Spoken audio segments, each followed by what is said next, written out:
नेपालदेखि भारतसम्म अब एउटै क्यूआरले काम गर्ने दुई देशको सम्बन्धमा डिजिटल अध्याय सुरु हुँदै।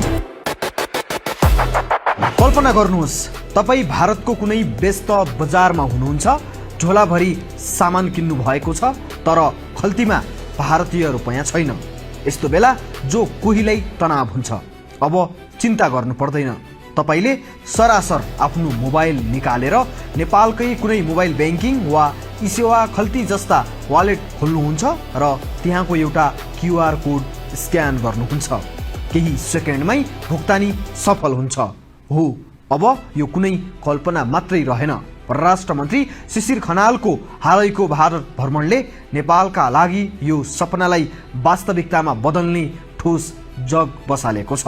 नेपाल र भारत बीचको सम्बन्ध वर्षौंदेखि रोटी बेटीको भनिँदै आयो, तर समयसँगै यो सम्बन्ध अब डिजिटल र डेटाको नयाँ युगमा प्रवेश गरेको छ। शनिबार नयाँ दिल्लीमा परराष्ट्र मन्त्री खनाल र भारतीय विदेश मन्त्री डाक्टर एस जयशंकर बीच भएको उच्च स्तरीय वार्ताले दुई देशको सिमानालाई प्रविधिको माध्यमबाट अझ साँघुरो बनाइदिएको छ।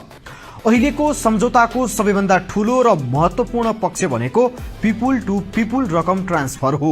यसअघि जुन 2023 मा प्रधानमन्त्रीको भारत भ्रमणका क्रममा डिजिटल भुक्तानीको कुरा त सुरु भएको थियो, तर त्यसमा एउटा ठूलो खाडल थियो। भारतीय पर्यटकले नेपालमा आएर क्यूआर स्क्यान गर्नै सक्थे, तर नेपाली भारत जाँदा त्यो सुविधा पाएका थिएनन्।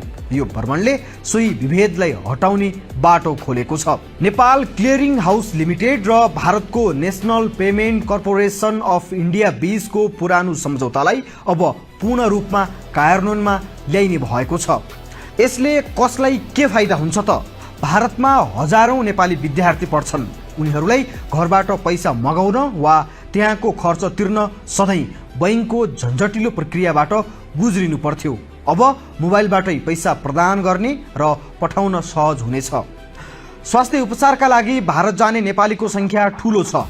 अस्पतालको बिल तिर्न वा औषधि किन्न नगद बोकेर हिँड्दा असुरक्षा र मुद्रा सटहीको समस्या हुन्थ्यो। अब सिधै मोबाइलबाट भुक्तानी गर्न सकिनेछ। भारतमा काम गर्ने लाखौं नेपाली श्रमिकले आफ्नो पसिनाको कमाई घर पठाउन सजिलो थिएन। जोखिमपूर्ण बाटो रोज्नुपर्ने बाध्यता थियो। अब नेपालको एनपीआई र भारतको यूपीआई जोडिएपछि उनीहरूले सुरक्षित रूपमा रेमिटान्स पठाउन सक्नेछन्। यो भ्रमणको अर्को सरप्राइज प्याकेज भनेको एआई सहकारी हो। हामी च्याट जीपीटी को कुरा त गर्छौं, तर के एआईले नेपाली भाषा, लवज र हाम्रो मौलिक आवश्यकता बुझ्छ? यही प्रश्नको उत्तर खोज्न काठमाडौँ विश्वविद्यालय र भारतको डिजिटल इन्डिया भाषिणी विभाग बीच समझदारी भएको छ। भारतले आफ्ना विभिन्न भाषाहरूलाई डिजिटल माध्यममा जोड्न भाषिणी प्लेटफर्म विकास गरेको छ। अब त्यही प्रविधि नेपालमा पनि आउने लगभग पक्का भएको छ। यसको मुख्य उद्देश्य भनेको लेख्न नजान्ने वा प्रविधिसँग नजिक नभएका आम नागरिकलाई पनि डिजिटल संसारमा जोड्नु हो। उदाहरणका लागि गाउँको कुनै एउटा किसानले आफ्नो स्थानीय भाषामै मोबाइलसँग खेतीपातीबारे प्रश्न सोध्न सकोस् र मोबाइलले त्यसै गरी उत्तर दियोस्। यो भोइस फर्स्ट अनुवाद प्लेटफर्मले भाषाको अनुवादलाई तोड्नेछ। यसले नेपालको डिजिटल पूर्वाधारलाई मात्र बलियो बनाउने छैन, एआई को क्षेत्रमा नेपाललाई एउटा नयाँ उचाइमा पुर्याउने विश्वास गरिएको छ। भारतीय विदेश मन्त्री डाक्टर एस जयशंकरले भेटका क्रममा नेपालको सम्बन्धलाई विशेष गरी अद्वितीय बताएका छन्। उनले प्रयोग गरेको शब्द विश्वास र आपसी लाभले स्पष्ट पार्छ कि अब भारत नेपाललाई केवल एउटा छिमेकीका रूपमा मात्रै होइन, एक आर्थिक र प्राविधिक साझेदारका रूपमा हेर्न चाहन्छ। भारतीय प्रधानमन्त्री नरेन्द्र मोदीको छिमेकी पहिलो नीति अन्तर्गत नेपालको प्रगतिमा भारतको सधैँ साथ रहने प्रतिबद्धता दोहोर्याइएको छ। यसपटकको छलफल केवल डिजिटल भुक्तानीमा मात्र सीमित रहेन।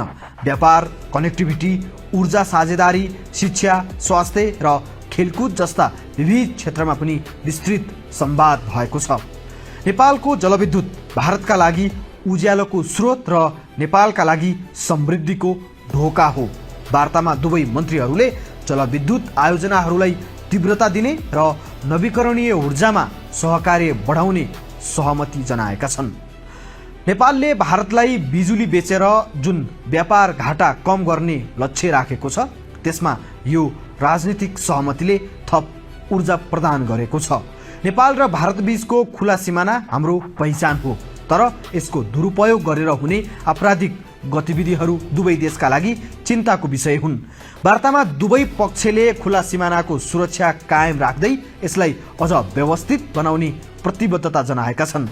सीमा क्षेत्रमा हुने अवैध व्यापार र घुसपैठ रोक्न दुवै देशका सुरक्षा निकायबीच अझ बढी समन्वय गर्ने समझदारी बनेको छ। जयशंकरले स्टार्टअप र सूचना प्रविधिको क्षेत्रमा सहकार्य गर्न भारत उत्सुक रहेको बताएका छन्। यसको अर्थ नेपाली युवा उद्यमीहरूले अब भारतीय बजार र प्रविधिसम्म सहज पहुँच पाउन सक्ने भएका छन्। नेपालमा विकसित भएका नयाँ आइडियाहरूलाई भारतीय लगानी र प्रविधिसँग जोड्न सके यसले नेपालमा रोजगारीको ठूलो अवसर सिर्जना गर्नेछ। सम्झौता हुनु एउटा पाटो हो, तर यसको कार्यान्वयन अर्को चुनौतीपूर्ण पाटो हो। विगतमा पनि धेरै सम्झौताहरू कागजमै सीमित भएका उदाहरणहरू छन्, तर यस पटकको डिजिटल भुक्तानीको विषयमा दुवै देशका प्राविधिक निकायहरू निकै अगाडि बढिसकेकाले यसले छिट्टै पूर्णता पाउने विश्वास गर्न सकिन्छ। नेपाल र भारत बीचको यो सहमति केवल दुई मन्त्री बीचको हात मिलाइ मात्र होइन, यो 21औं शताब्दीको फेरिदो सम्बन्धको ऐना हो। जब प्रविधिले दुई देशका नागरिकको खल्ती र मनलाई जोड्छ तब मात्र वास्तविक अर्थमा कनेक्टिभिटी सफल हुन्छ। अबको केही समयपछि जब तपाईँ नयाँ दिल्लीको गल्लीमा चिया खाएर आफ्नो मोबाइलबाटै पैसा तिर्नुहुनेछ तब महसुस गर्नुहुनेछ सिमाना त केवल नक्सामा मात्रै रहेछ, प्रविधिले त हामीलाई कहिल्यै नछुटिने गरी जोडिसकेछ। यो डिजिटल क्रान्तिले नेपालको अर्थतन्त्रलाई औपचारिक बनाउन, रेमिटान्सलाई बैंकिङ च्यानलमा ल्याउन र आम नागरिकको जीवनस्तर उकास्न कोसे ढुङ्गा साबित हुने अपेक्षा गरिएको छ। मन्त्री खनालको यो भ्रमणले नेपाल भारत सम्बन्धलाई परम्परागतबाट आधुनिकतर्फ मोडिदिएको छ।